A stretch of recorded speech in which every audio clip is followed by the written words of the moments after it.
good bid on the plumbing at this house though. So kind of happy about that. Cause they gonna try to play your boy.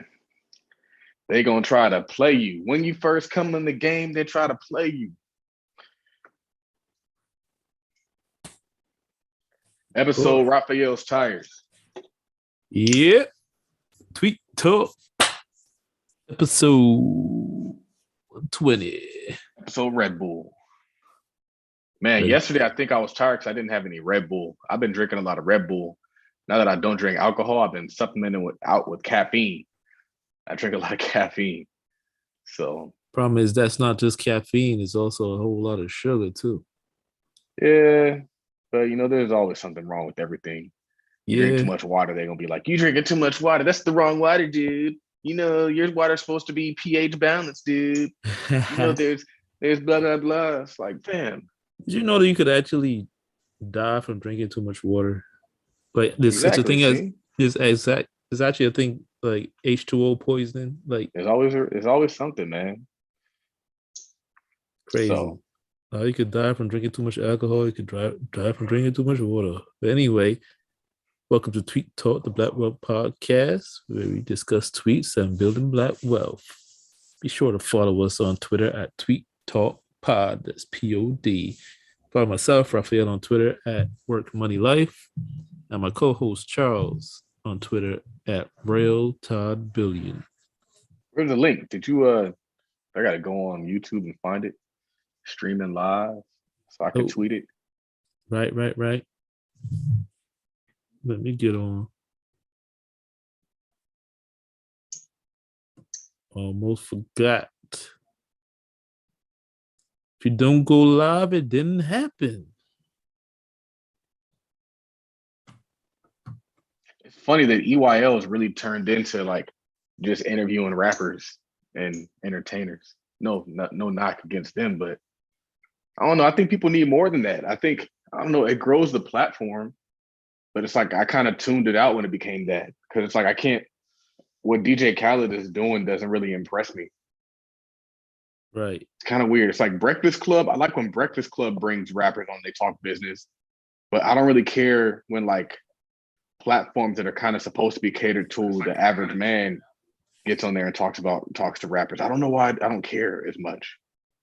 I don't like it when they bring all these rappers, man. I don't. Yeah. I don't. I'm not interested in hearing. I don't know what it is. I'm not interested in hearing what Fat Joe or Jim Jones or none of these guys have to say on a podcast like EOL. If you bring them on the Breakfast Club, I'll tune in. And then, right. And I love it if they're talking business on Breakfast Club, but for some reason, I don't know why. I think it's because like. For me, podcasts, I think, are supposed to be like, okay, this is how the average man did it, and this is how you can too. And it's not supposed to be like, this is how Rick Ross continues to grow his empire. Because those shows aren't relatable. Like, what are you going to do? Become a successful rapper and then become a wing person? Like, I can't become DJ Khaled. So nothing really DJ Khaled says is going to help me. I don't know, fam.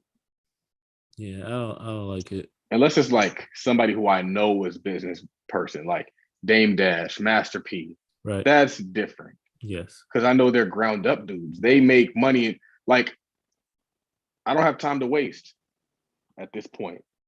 So it's like, if I'm listening to something, I need to know somebody from ground. I don't even really listen to too much Jay-Z says about business. Because like at a certain point, you're not doing business. You kind of are a product. And I was in the store and I saw LeBron James on a package of chips. And I was like, people would be like, oh, LeBron James, he's making money off of Lay's. Like LeBron James is what they're using to market. He is their influencer marketer.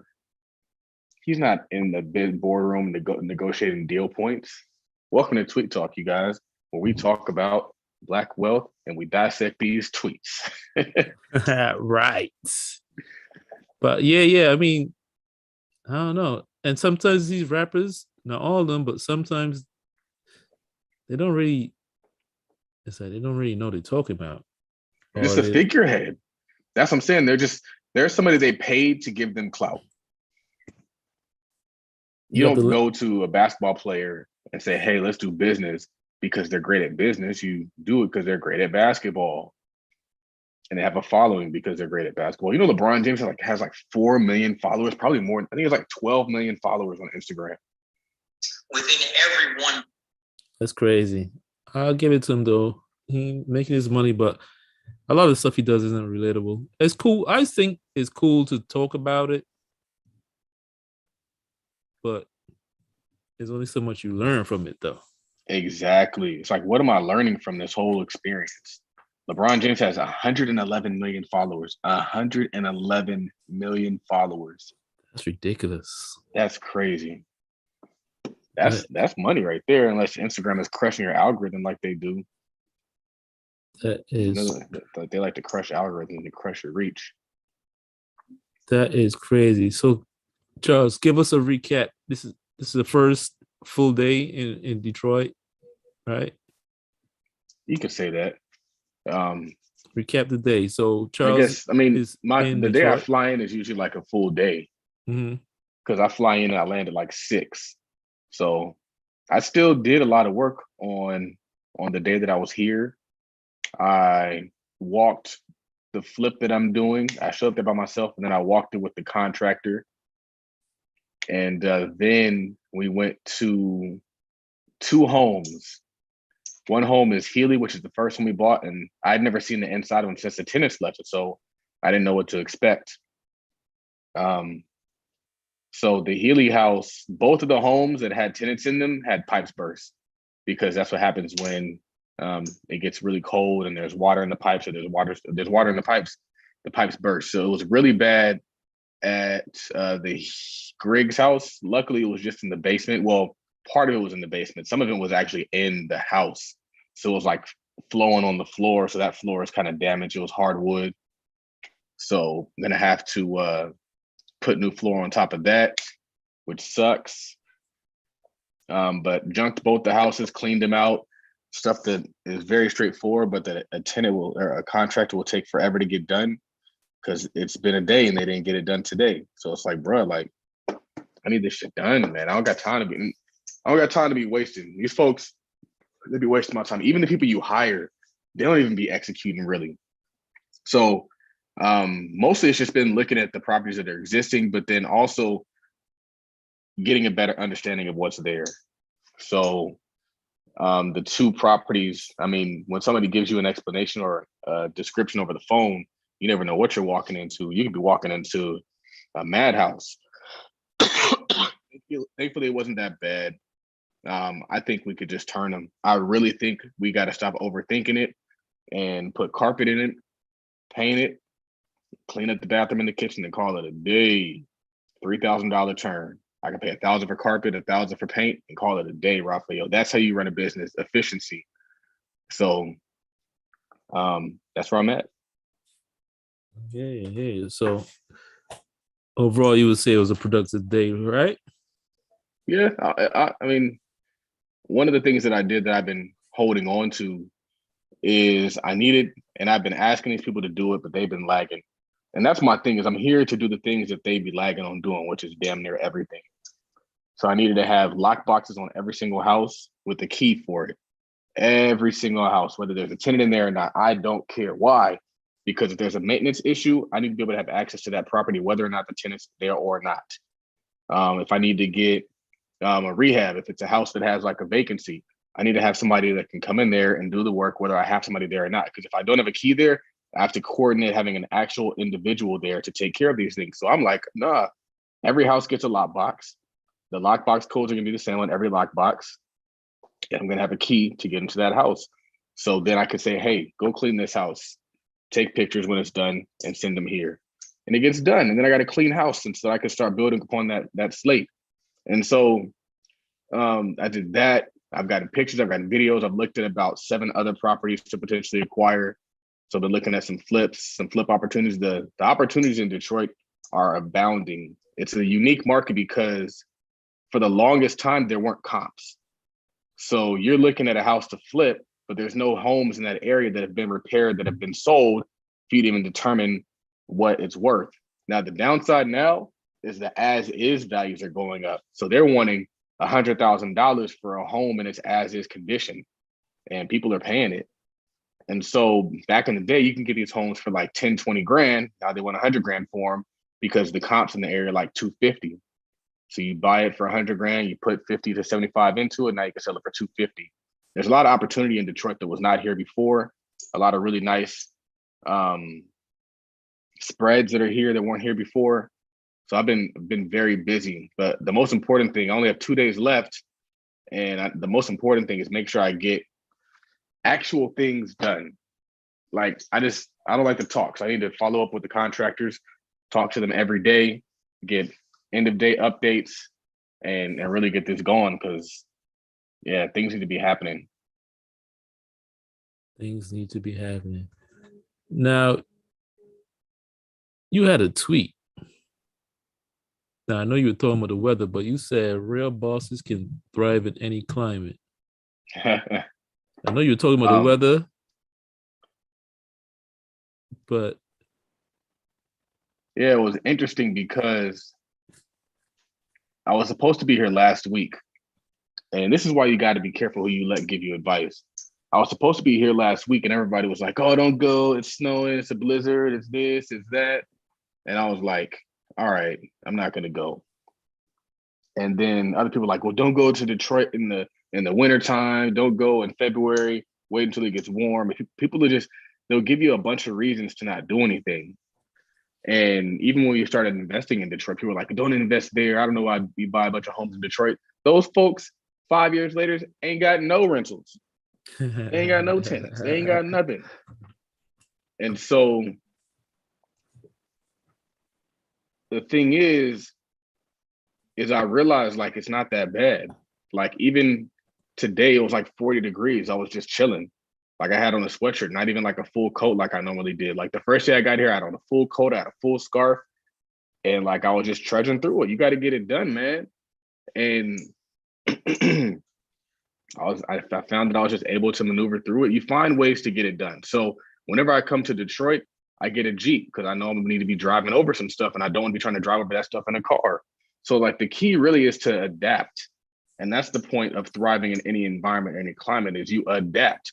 How I conduct myself in California isn't how I conduct myself in Michigan. It isn't going to be how I conduct myself in whatever. You don't see me wearing no chains. You don't see me wearing no watches. Like I'm not trying to be Mr. Flashy Flash because I don't even want to invite that attention. I was like, maybe I'll just put on one chain. I was like, nah, fam, I don't even want to invite it. Like I'll be real low key. And so that's what it's about. It's not about avoiding opportunities. It's not about being scared. I'm finding like some people just specialize in being scared. I'm like, how do you just I told my mom this, is like, every time I tell you something, you'd be like, you like find a reason to be scared. And I was like, is that like a mom thing? Like moms are just like, I want you to be safe. I want you to be blah, blah. And I had to realize this is like, my mom is going to want me to just be safe and be in the house and do nothing instead of just being out there, risking it and creating and becoming a better person. And I noticed that when I was like, I forgot when, but I noticed that I'm a better person when I'm taking risk. And I also noticed that whenever I take risk, it tends to pan out. And so I was like, I need to start taking more risk because you're bigger and you're better than you think you are.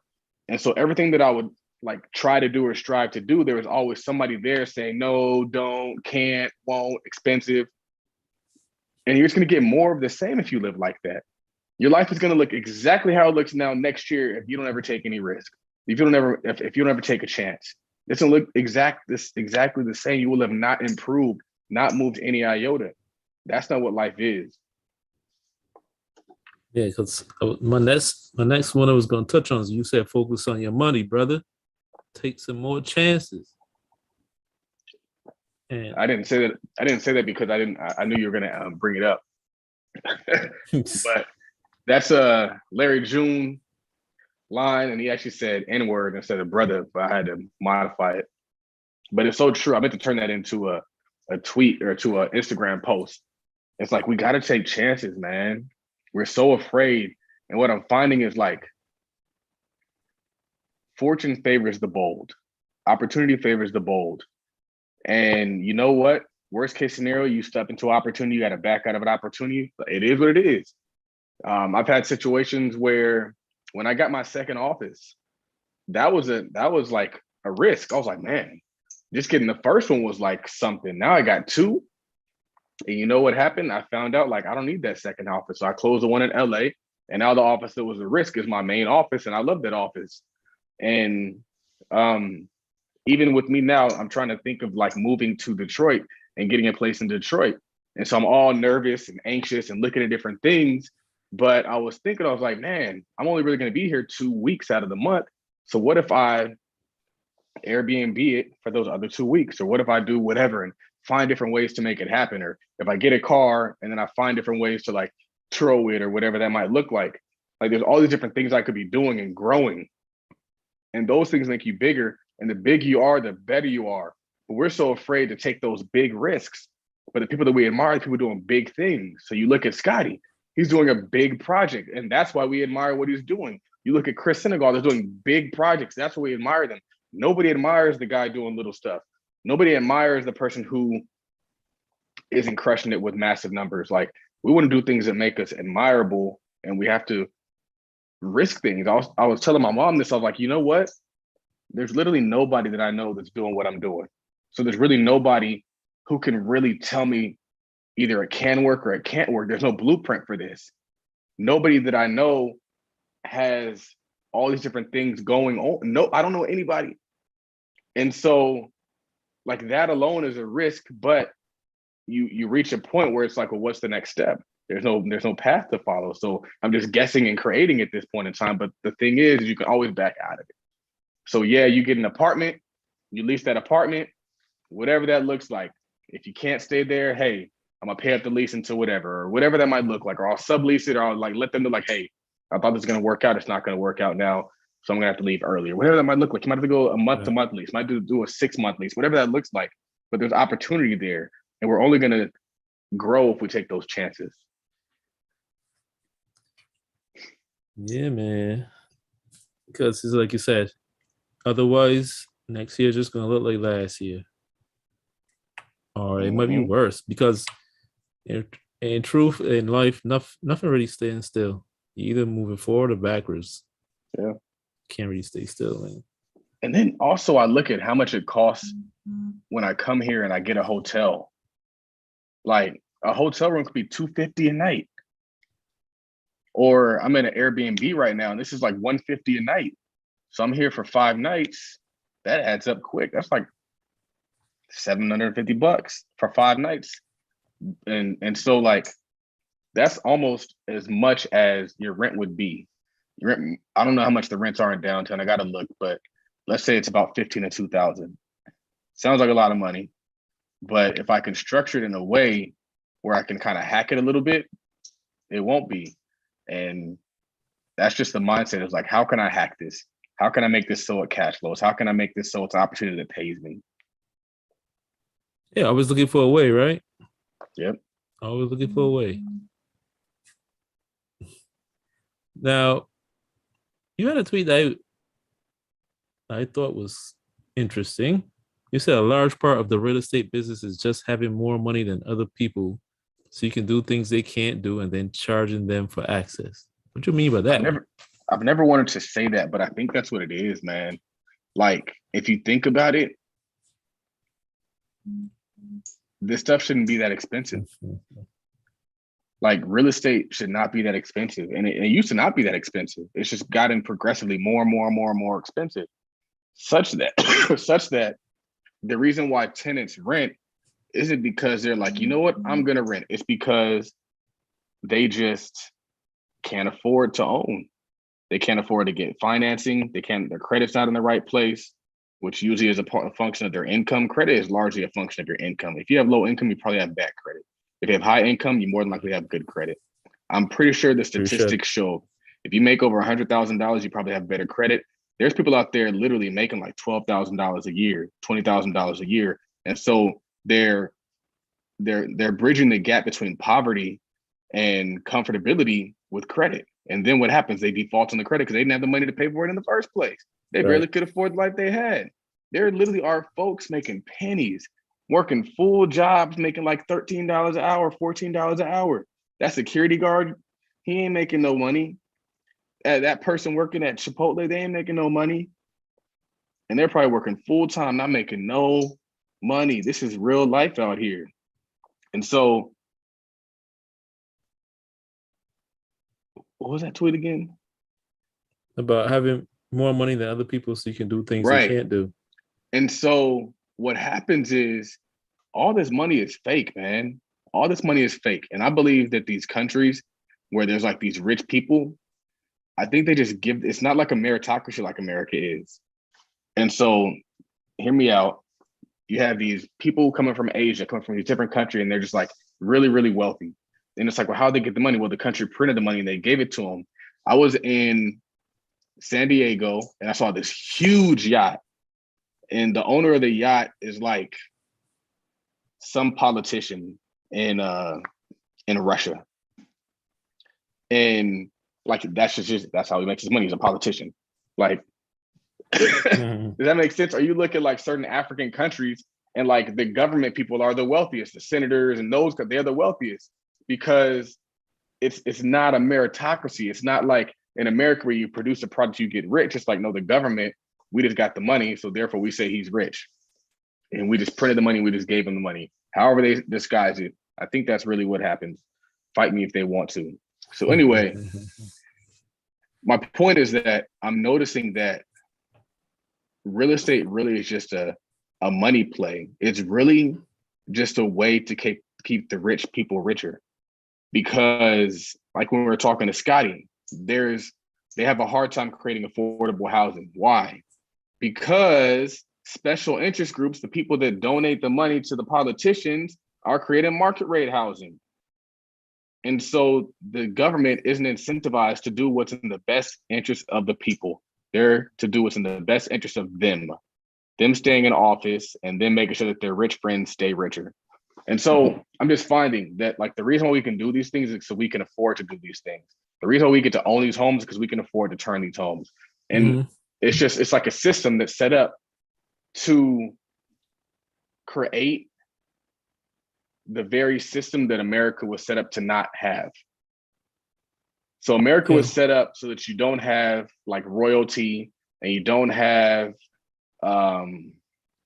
like it's supposed to be like anybody can like make a caste system. Right. But we kind of have created that still. It's just under a different name. We don't have kings and queens. Now we got billionaires. We don't have princes and all that stuff. Or we don't even have kings. But you know, we have politicians with no term limits. So we have people who have been in office forever and never going in office. You have people like Nancy Pelosi. You have judges who can never be voted, who are just there lifelong terms. And so we've created the same system we tried to get away from. And I think that that's a flaw. And it's unfortunate because it oftentimes falls on the back of us, where the rich can't stay rich unless they have renters, which is another thing, because if the cash flow stops and the asset falls in value. So I don't know, just something I was thinking about. It's not a fully developed thought, but it's just something I've been noticing. Yeah, I remember I saw somewhere in a book or something that said in America, like the businessman is the new royalty. Like that's just the way it happened. It was supposed to be like this egalitarian society, and then it just worked its way out to where you didn't have kings and queens, like you said, but now you got businessmen. Mm-hmm. And it makes you wonder if that's just the natural way things work with people. Like, is that just how it happens when you put a bunch of people? Because you got some folks who are going to be like, for me, sometimes I like look at my life and I'm like, I'm supposed to be successful because there's not a lot of people who I know who are as focused, as driven, as hungry for knowledge as I am. So it's like, yeah, it kind of took a pandemic to make it happen, but I'm supposed to be here. Mm-hmm. It's just, it happened the kind of very unique way. And so it's like, there's people who in a world where you still can get what you want if you put the time, effort, and energy into, still don't. And so there's people who like have the ability to go to school, progress, work nights and weekends, get additional education, and they don't. So it's like, maybe that's the reason why we keep repeating things. It's just of a different name, just because that's just how people are. You got some people who are ambitious and driven and hungry, relentless. You have some people who just ain't about that life. And that's one thing I'm realizing about these contractors. I'm like, man, y'all lazy. Y'all are not ambitious or driven. Like, y'all just don't want to do the work. It's like, that's one thing that I wonder. And I'm actually going to start firing folks who work for other people that aren't me. I'm like, nah, I'm not doing this no more. I need people who work for me and only me. I need to get my own team. I'd rather have my own team that I pay and they just do all my jobs. That's what Lamont does. And he don't be paying them a lot of money. He pays them a fair wage, but like, I think that's what I got to do. Even if it just starts with 2 people. I have 2 people that work all the time. That's what I need to do, is just go direct and get the labor. And then I can start having them go work and do other things. That's what I'm actually starting to, I want to start doing, is trying to create my own construction company. Starting in Detroit or in LA? Huh?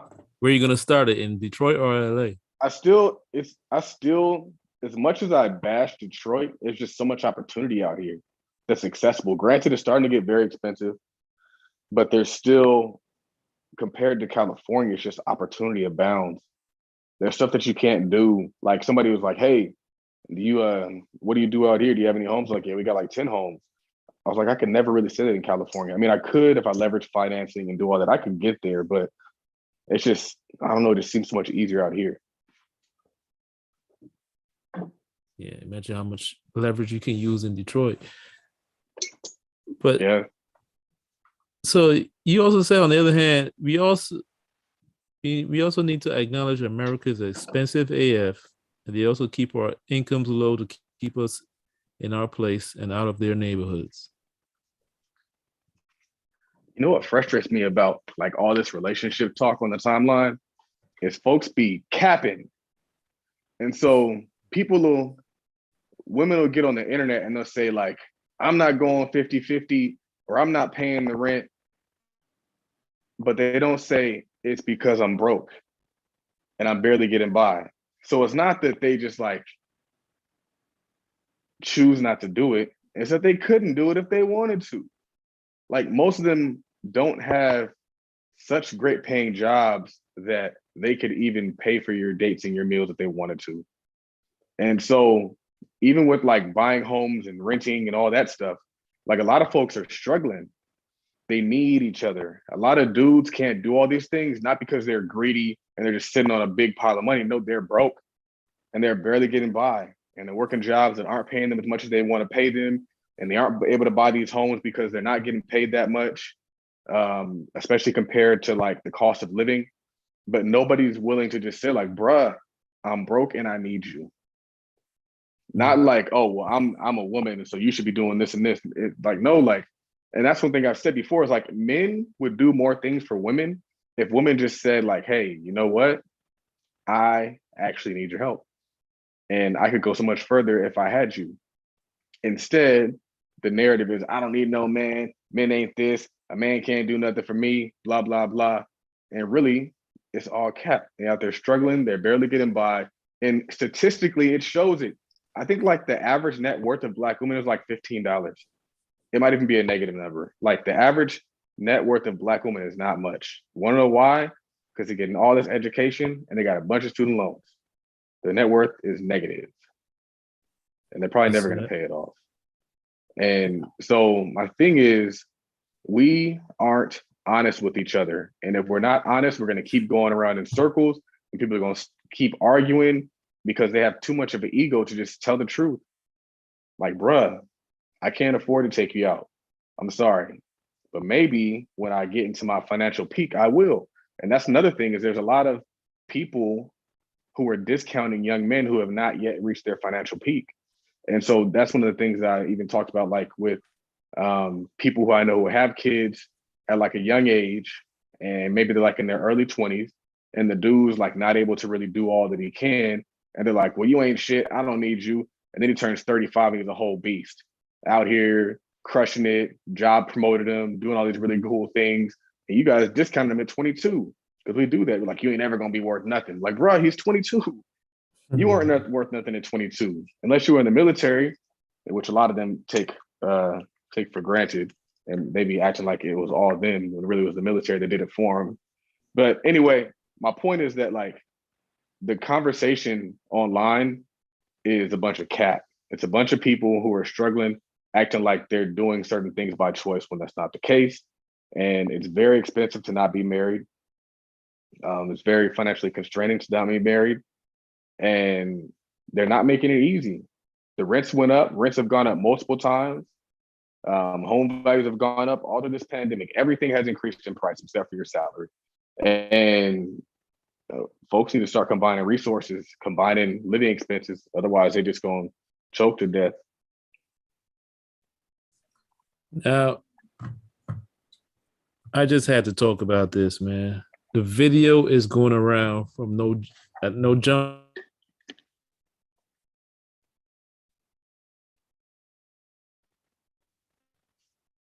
I lost your audio. I don't know why.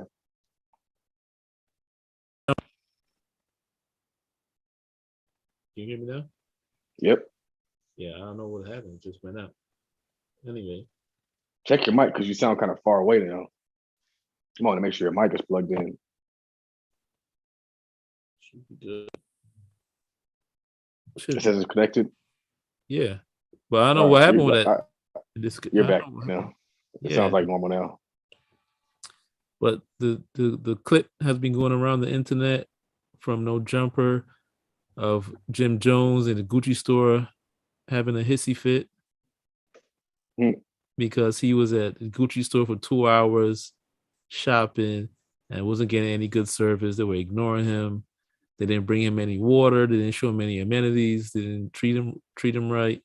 He's asking questions. Nobody's helping him. They sent a manager to him, and he didn't like what the manager was saying. And it's just funny to me, man. I'm sure you saw the video, right? Mm-hmm. It's just funny to me, man. It's like he's talking about you spend like $29,000. This guy's spending $29,000 on clothes in one day. But anyway, you got the money, you could do what you want. But who in their right mind is gonna stay in the store for 2 hours and get bad service and stick around? We're begging them to take our money and get us some sparkling water. What did you think about that? A few things. I think that one of the reasons why folks get treated like that is because their reaction to being treated like that. So it's like if your reaction to being treated like that is like, all right, cool, we out. And you don't have to make a scene about it. It's like, nah, we out, we taking our money somewhere else. People are gonna start to kind of respect your money. Right. That's just one, that's the first. The other is it reminds me of what happens when we have a Democratic president in office. When we have a Democratic president in office, the narrative changes. It becomes a narrative of acceptance. It becomes a narrative of inclusion and being like incorporated and involved in what everybody else is doing. For example, the recent coach who's suing the NFL, he's suing the NFL because he got fired. And there's this rule called the Rooney Rule, which basically says, like, if you're hiring a new head coach, you have to interview at least one Black candidate, I believe. And if you do hire a Black coach, you get like an additional draft pick. It's like reparations or something.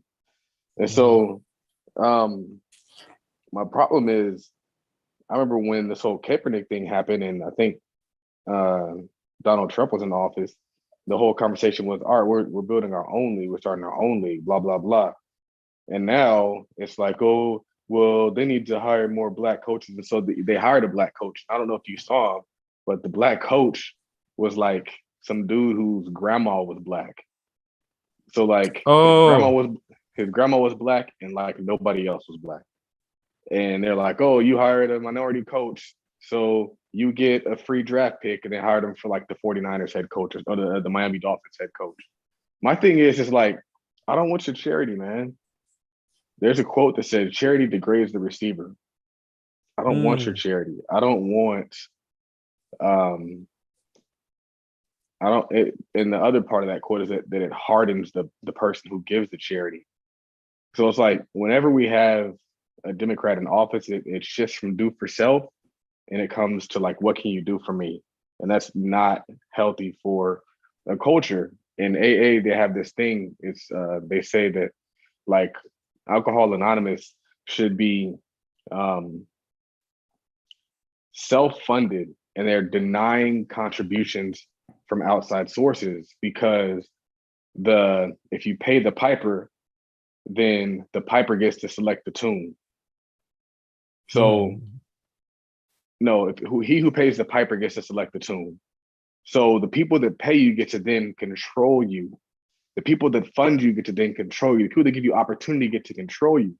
And so my problem is we're not making power moves. I say all that to say we're not making power moves. Begging Gucci to take $29,000 from you is not a power move. Getting on the internet and crying that they don't like you is not a power move. Jewish people don't do that. You know what Jewish people do when people don't fuck with them? They get them shut down. They will shut your shit down. They will create another one. Right. I put out a video of this podcast, and it's a story that I've told before, but Benjamin Graham, which is like the godfather of investing. Everybody says like Warren Buffett is the godfather of investing. Well, Benjamin Graham taught Warren Buffett. Right. And Benjamin Graham is Jewish. And he was also a professor at the University of Pennsylvania, which is where Warren Buffett went to school. And Warren Buffett took a class with Ben Graham. And he was like the only person that ever got like an A+ in Ben Graham's class. And after that, he was like, hey, I want to work for your firm. Warren Buffett asked Ben Graham to work at his firm. And Ben Graham said, no. He said, you can get a job anywhere on Wall Street, but my Jewish students cannot. So as much as I would like to hire you, I won't. That's a power move. A power move is where you're willing to forego greater to work with your own. Those are the things that we don't do. We do things that are comfortable and convenient in the moment instead of saying, you know what, I'm gonna build my own Gucci. You know what, I'm gonna take my $29,000 and my clout and my influence and promote a Black brand on purpose. Not just on some like, oh, look, let's shop here, let's do this once. Like, no, let's make a Black brand hot. We've done it before. Sean John, Rocketwear, FUBU. There's all these Black brands that have been popular. Let's do that. People will respect that way more. People see that and they just be laughing. They might not laugh in your face, but they'll laugh in their house. And they'd be like, I can't believe they're over here complaining about not getting service. Like, why would you serve him? Look at him. Look at how he's dressed. They'll find a whole bunch of reasons to justify not giving you service. Meanwhile, we're crying and looking like wimps. I don't know why we do it, but I know that it tends to happen when we have a Democrat in office. We start to kind of think that they're greater and we're less than, and we just need to be included and accepted by them. I don't want to be. And then it's like and one of the worst parts about going to stores like that is most of the people that like work in those stores can't even afford to shop in those stores. So you're over here, you can more than afford to shop there, and you're mad about the treatment from somebody who will never be as rich as you. That's one of the things that like, even like when I go places and like I went to like the grocery store and like I'm checking out and I had some issues with the checkout. And so like the security guard like came over to watch me check out. I'm like, bruh, my watch costs more than you made this month. And this is my cheap watch. So I was like, if you don't get away from me right now, I'd be wanting to say stuff like that to people, but I don't, but I want to. I just walk out with my dignity and I know that I'll never go back there. So I mentally make a note of where I'm not going back to. I went to Louis Vuitton inside Vegas. I was in Vegas and I went to Louis Vuitton and the customer service was trash and I left. I was like, I'm not going to spend any money here. Back when I didn't have money, I would spend money to show them like, I got money. What you look at that? But now it's like, fam, I know who I am and I know who you are. So let me just peace out. I don't need to make a scene. That's what he over should have some done. damn sparkling water. That's what he should have done instead of giving them $29,000 and getting mad over some sparkling water or whatever. The funny thing is, he has his own clothing brand, Vamp Life. I don't ever see him in it. That's a mistake. I mean, I've never seen it in stores or anything like that. I think it still exists. So you guys own clothing line Vamp Life, but you spending $29,000 on Gucci clothing? You should be wearing your own brand from head to toe every day. What the hell are you doing? Now, I don't know about the whole Republican president versus Democrat president thing, but because I feel like it just keeps happening regardless. But to me, what I think most people didn't pay attention to, I did see couple people mention it, but the most disturbing thing to me that really showed me the self-hatred was when he was talking about, the manager, they sent me a manager, this the hell are you gonna send me a manager for? And he's walking through and he shows the guy on camera as a big black dude. I guess that was the manager. And he said, look at him. What can he do? Yeah, I remember that. And I was like, wow. It was really, but the undertone was really like, what this black person could do. Like, it's like, look at him. He black. What can he possibly do? Like, what power could he possibly have? Like, be serious. The way I interpreted that was a little bit different. I kind of I thought that what they were trying to do, because they play that game sometimes where it's like, oh, there's a black customer, so let's send out the black employee. Right. Or let's send out the black manager. Like I was at the Buddies, and I felt like that happened to me because I'm like sitting down and then like a black dude serving me, and then like white people coming in, and like the white server automatically appears. I was like, that's kind of interesting. But maybe he just started working later. Maybe sometimes we be creating racism where there is no racism sometimes. Right. I think. And so I think maybe he might have misinterpreted that. Maybe the manager just happened to be black. And it wasn't like that. But yeah, I could see how that could be interpreted that way too. And you know what sucks, man? And what's really unfortunate and why I kind of even feel bad for like people who have to work those security guard jobs is like, it sucks that to do your job well, you have to be racist. It's like if you work for racist people, you have to be racist even if you're black to do your job well and to keep your job and to pay your bills. Like, because that's what's expected. It's like, hey, watch the black people because black people steal stuff. And so now you're over here like a black dude watching black people because black people steal stuff. And it's like, man, like you kind of feel, I don't know how that would feel because that's not been my job, but I mean, I can imagine that would suck. But it's like, it's a conflict because it's like you still got to pay your bills, and that's why you got to control your own economy. Right, and it's a real thing. I remember this a long time ago. I was in a mall, just walking through, and a security guard walked into me. Like, I don't think he was in a store. He was just like the general mall security or something like that. And it was winter outside, so I was wearing my Scully or whatever. And he walked up to me. He told me, he's like, might want to take that hat off. He's like, I'm just letting you know, like they tell us like some watch people like that. Yeah. So he wasn't even trying to be like a jerk, but he was just trying to tell me like, yo, you might want to take that off so people know I'll be following you all over the place. It sucks, man. It sucks because it's like, I forgot where I was. It happens a lot in Detroit. And I think it's just because there's a lot of theft in Detroit that they just be heightened. It'd be like their senses be so hyped. I was in here one time and I went to like a CVS and like, I'm just like walking around. I needed to get some stuff because I was in the hotel and they didn't have any lotion. They didn't have the lotion that I need and it was cold and I didn't want to use the hotel lotion. And so as I'm walking out the store, like, security kind of like lunges after me. Like they're walking, like if this thing goes off, I'm grabbing this dude. And then when it didn't go off, Then he like kind of like turned around and went back into the store. I'm like, man, it's frustrating because like me, highly educated, very accomplished, but they don't ever see it. You would never know. Even though I try to present myself as that, you would never know because all you see is Black dude. And it's like, it's so crazy that that's the assumption. But if you watch the news, that's kind of what you're going to get.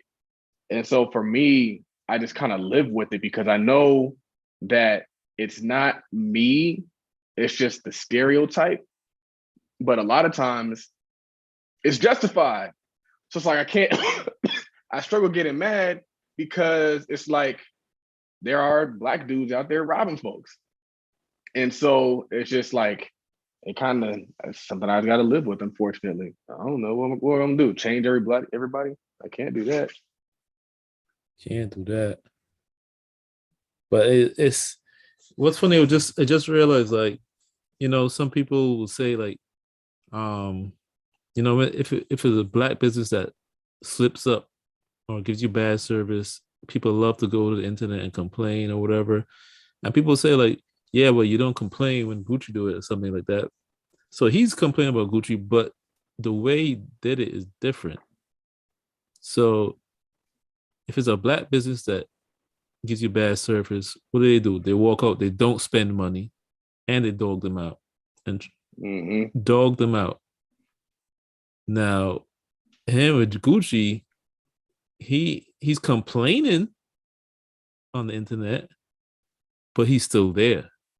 Right. He didn't walk like out. Embarrassing the employees in there too. He didn't walk out, and he's still trying to give them $29,000. Right. No matter how much he's complaining, he's still trying to give them the money. They don't do that with Black business. I think that's why people couldn't really respect it too. It's like, bro, like you look real stupid right now. Like the logical thing to do would have been to leave. If I go in somewhere and I don't get served, I'd be out. I don't care if it's a restaurant. I don't care if it's a hotel. I can't think. I was in Chipotle today, and it was really weird. Like it was really weird. As I walked in, and like I went to the bathroom, and like I could see they were kind of like watching me, like they saw me walk in. And I walked in, went to the bathroom. There was no towels in the bathroom, so I had to like use some napkins out of the napkin dispenser to wipe my hands off. And so then I walk around, I walk to the front, and I'm just standing there. And nobody's even looking at me. Like nobody's even saying anything. I was like, y'all watched me throughout the whole restaurant and now you're not even speaking. Like that's weird to me. And so I'm just sitting there and then the lady walks up. And like, it was just a weird interaction. But like, if they would have never said anything, I probably would have just left. Like I wouldn't have like asked them. I wouldn't have begged them. I'm not begging anybody to do anything. I'm not begging you to take my money or to make me a damn burrito. I'll go where the service is right. But you're right. And this isn't the first time people have complained about Gucci. I remember T.I. had that thing and people were actually taking it serious. I think even Floyd Mayweather broke the protest. I remember like T.I. was boycotting it and then Floyd Mayweather like popped up with like all Gucci, everything. Yeah. So that was kind of interesting. But people still actually respected T.I.'s approach. And I would have respected Jim Jones if he would have came back to his room and then made a post that we can share. And he's like, hey man, I was at Gucci, blah, blah, blah, blah. Right. I'm not shopping at Gucci anymore. Instead, he was like making it, it seemed real feminine, real like what women would do. Women move through the world differently. And a woman might be like, nah, they ain't gonna take my money, blah, blah, blah. Y'all need to take my money. I feel like that's what a woman would do. A woman is going to, because this is the thing. This is why like Black America. I don't even see women doing that kind of the way he. This is the reason why Black America is the way it is, because we have a matriarchy now, and women get things differently than men get things. Women get things through people. Men get things by ourselves. And so liberals, if you notice most relationships, the man is more so conservative because we got to get it by any means. Anybody out here just handing it to us. You can't just be like, oh, I deserve this. And people are like, okay, since you deserve it here. Like, no, that's not real life for a man. A man got to go out there and build it himself. But women, they can be liberal because liberals get things given to them. And so I could see, like, that's what I'm saying. It's a more liberal approach in that he's like, hey, I want to give you this, but you won't be nice to me. So if you be nice to me, please be nice to me. Please if they'd have brought the manager out there and the manager would have kissed his ass and brought him some water, you know what he would have done? He would have given them the money. And that's how that was his goal. His goal was to get them to give him something to be nice, to show appreciation for him spending that much money. And maybe that's commonplace when you're in the VIP.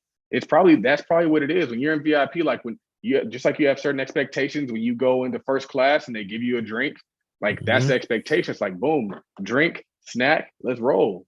But I never been VIP Gucci. I didn't even know that existed. So I didn't know that existed until today. I was today years old when I found out they had a VIP at Gucci. I just assumed everything was VIP at Gucci. It's so expensive. I guess when you're spending 29 grand, I don't understand, man. There's levels to this. There's levels to this. I bet you I bet you he still gave them the 29 grand. I'm pretty sure. I don't know, man. I couldn't even tell you.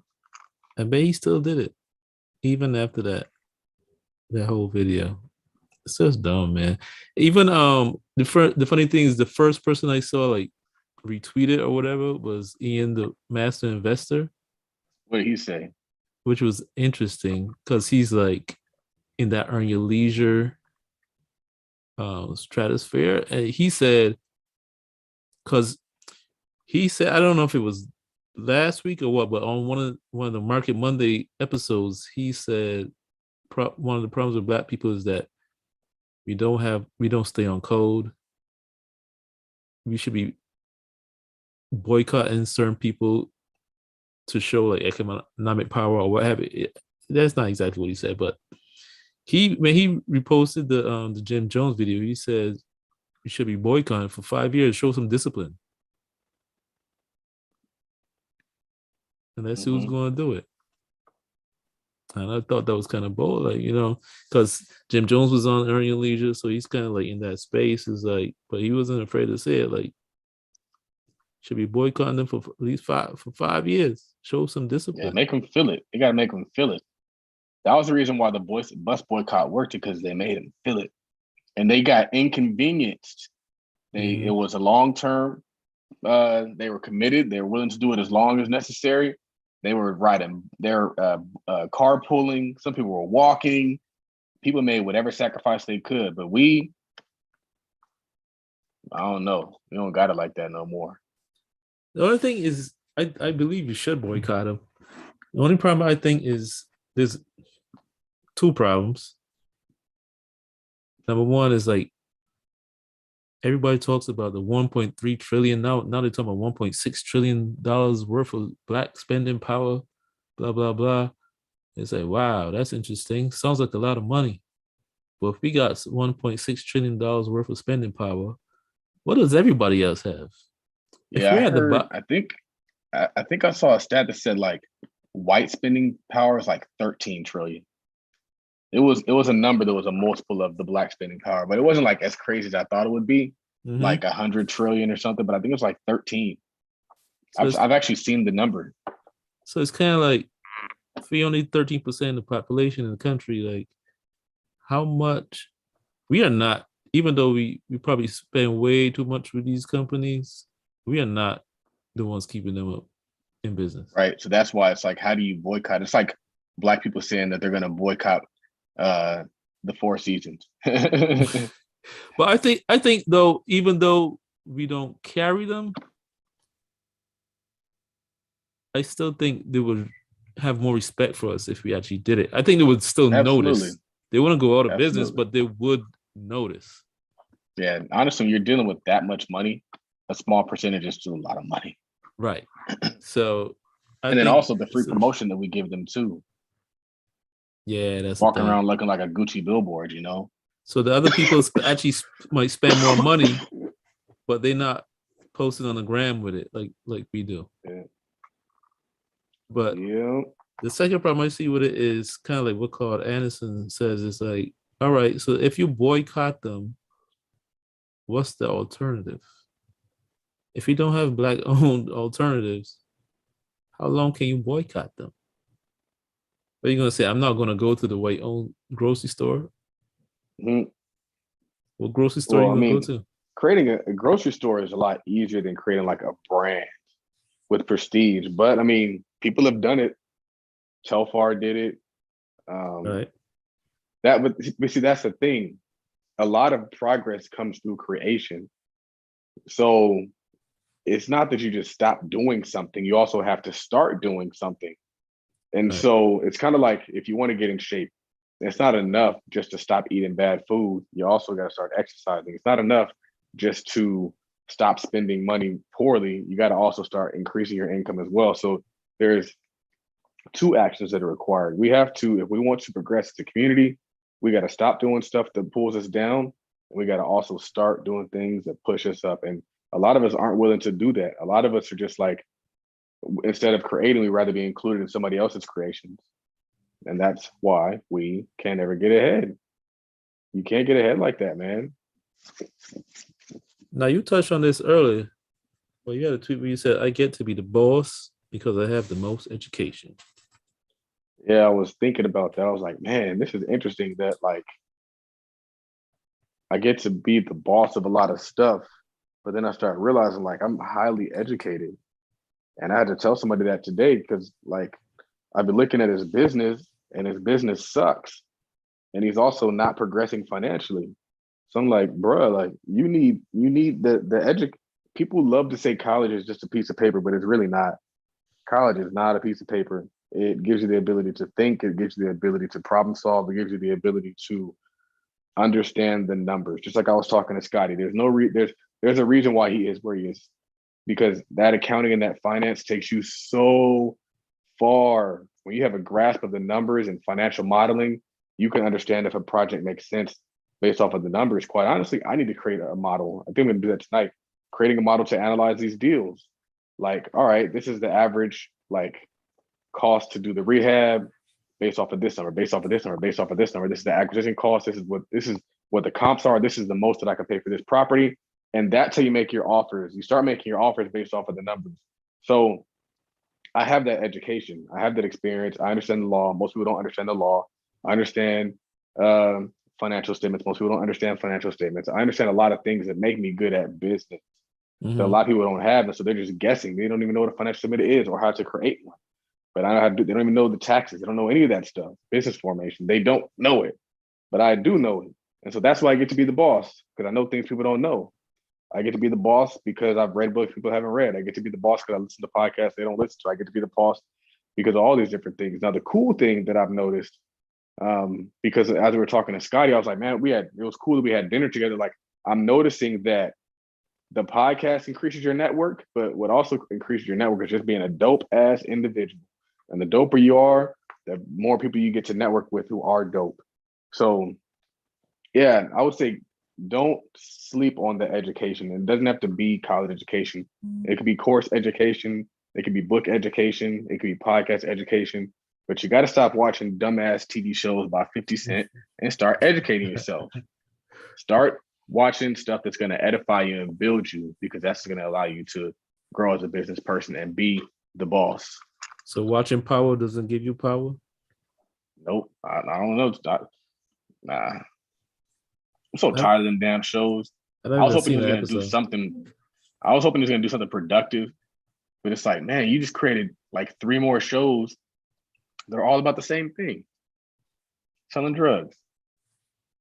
It's crazy, and they just gave him the budget, and folks just over here just watching it. Yeah, Really ignorant. at this point, it's like he should have enough power that he can actually just pretty much do what he wants. Well, 50 Cent, I don't like 50 Cent, man. I really don't. I don't like how he builds his brand and his business. I think he's really a trash person, but he wrote a really good book. 50th Law is probably like the best book, really, really good book. A He's lot a of gems smart in guy. there. He's a smart guy. Probably so smart that he even knows that it just makes sense to continue to sell drug dealer shows to black folks.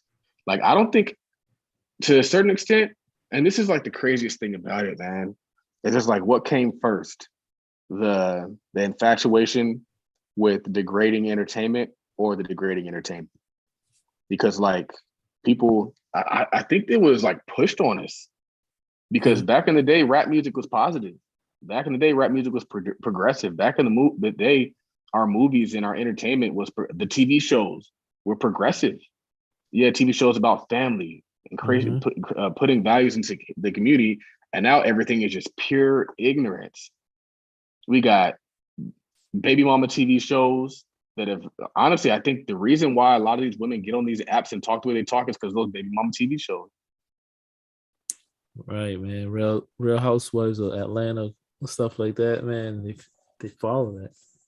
That's everybody decided they want to be a housewife now. That's what they're saying. I want to be a housewife. You pay for everything. I just show up and be pretty because that's what they do on TV. That shit ain't real. And they ain't even married. That's what everybody wants now. Every woman wants that life now, Raphael. Isn't that crazy? That's what they're saying. They're not saying they want the life their mom has. They're saying because most of their moms was grinding. I got a tweet that's crazy.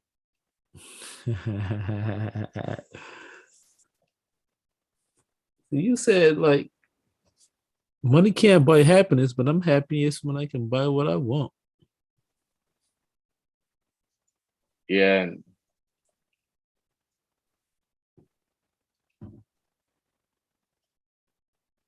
This guy tweeting. I mean, can't be happy when when your pockets are low, man. It's hard as an adult. As a kid, it's not so hard, but when you're an adult, man, and the bills are coming, and especially if you got mouths to feed, and people say stuff like money can't buy you happiness, no, but you can buy food and clothes on your back. Yeah, somebody said that like saying something like that is disrespectful to people who like are struggling. It's like if you were struggling and you don't have any food, no clothes, what do you want? You want food and clothes. How do you get it with money? So it's like it's kind of disrespectful to say something like that because I'm pretty sure if that person had food and clothes, they'd be in a better mood. I think that I like what Grant Cardone says is he's like, why do you bring up happiness when I'm talking about money? He's like, that's I'm not really concerned about that. We can handle that later, but right now I got to handle the money problem. I got to be able to handle the things I need to take care of. I need to pay these bills and do all these different things, and then we can worry about the happiness. So it's frustrating because I think people use it as a cop-out. They use it as like a reason to even sometimes hate on people who have made something of themselves. Mm-hmm. And I don't think that it's really an empowering statement to make. So that's kind of like how I take that. But it is a good feeling knowing that you can literally buy whatever you want. You can do whatever you want. You can do anything. No limits, no boundaries. I like it. That's the reason why I stopped drinking. I was like, bruh, like I don't ever want to make any kind of mistakes that could put me back in what I had before I got here. Because that was not fun. I'm happier here than I was there. Yeah, people say stuff like that to kind of explain away why they don't have any. Yep. And why they didn't do what it took to get some. If you say money can't buy happiness, then it's a justification. Come on, man. It's the real world. But we gonna wrap this up. It is late in the day. It is late. It is, man. It's like real life late. I didn't even get a chance to call my fan, but I got time now. It's 8:30. Still early. It's 8:30 back home. Got you. Anyway, be sure to follow us. Take us out, Raphael. Yeah. Tweet Talk the Black Wealth Podcast. Be sure to follow us on Twitter at Tweet Talk Pod. That's POD. Follow Charles on Twitter at Real Todd Billion. Follow myself, Raphael, on Twitter at Work Money Life. Follow us on Instagram at Tweet Talk Podcast. Follow Charles on Instagram at Todd Billion and the parent company at Todd.Capital. Gonna leave you guys with one.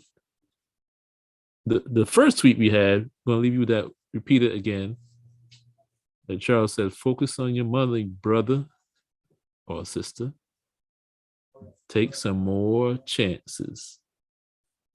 Episode 120 of Tweet Talk the Black Wealth Podcast with your hosts, Raphael and Charles. We are out. Peace. All right, man. I'll talk to you later. Cool.